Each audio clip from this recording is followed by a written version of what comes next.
Hi, Mary. This is week 17 homework. I know it's not anywhere near week 17 anymore. I already told you I was on vacation. Just figured I should mention that, though. That's why this one's late. But, anyway, this week was about reaction rates. And I picked the assignment of showing how five different things change the speed of a reaction. So, first off, we have the nature of the reactants. If you have a really strong... That's not how I should say it. If the nature of the reactants is very chaotic, then it's going to want to react. So if it's like a halogen or an alkali metal, it's going to want to react way more than any other substance. So if they want to react, it takes less reaction energy, I believe. That's how it makes sense in my head, because they want to react so bad. So if they're bouncing around and they collide, well, you get the idea. And they collide, they're going to want to stick. Then we have concentration. Now, I'm doing this with only two hands, so this might look a little weird. But if we have multiple things to react, it's going to react faster. Because it's just more likely, less space, more likely that they're going to hit each other. So if they're coming around, they bounce around, boop, boop, boop. These didn't have the right orientation, so that wouldn't have worked. But these hit, and those two hit. That works. And this bounces around and hits. No, I know that sucked, but sorry. Then we have temperature.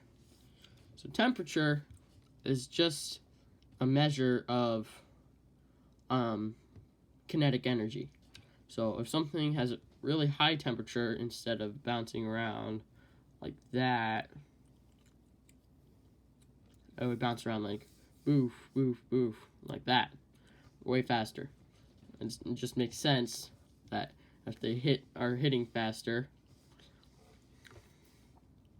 that they would connect faster. Then we have catalysts, which I'm not sure how to represent visually.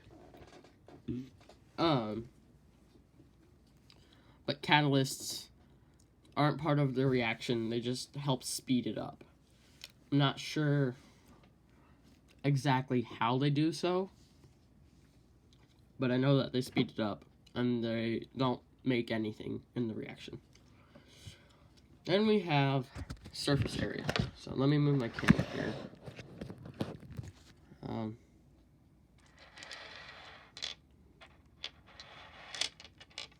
You see, I have a whole bunch of gum.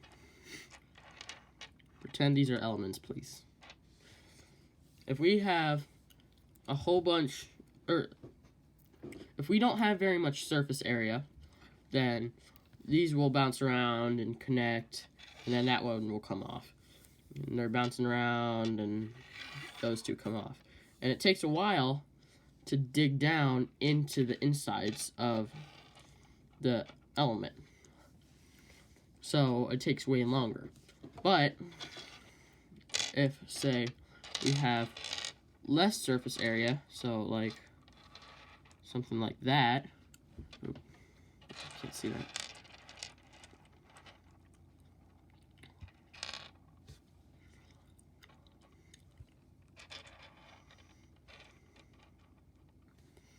Something more like that, then nothing is not exposed. Like, that can bounce off right out of the middle. And that can bounce off. And this one can bounce off. And this one. I know that might have been hard to see. I'm sorry if that wasn't a super great explanation. But that was my attempt at describing how reaction rates can go faster or slower. Thanks.